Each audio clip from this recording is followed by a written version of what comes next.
if you're experiencing pending transfers on Epic Games, follow these simple steps to resolve the issue quickly.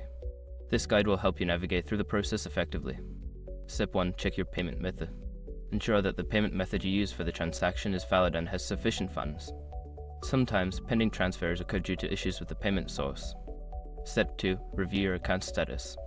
Log into your Epic Games account and check for any notifications or alerts regarding your account status.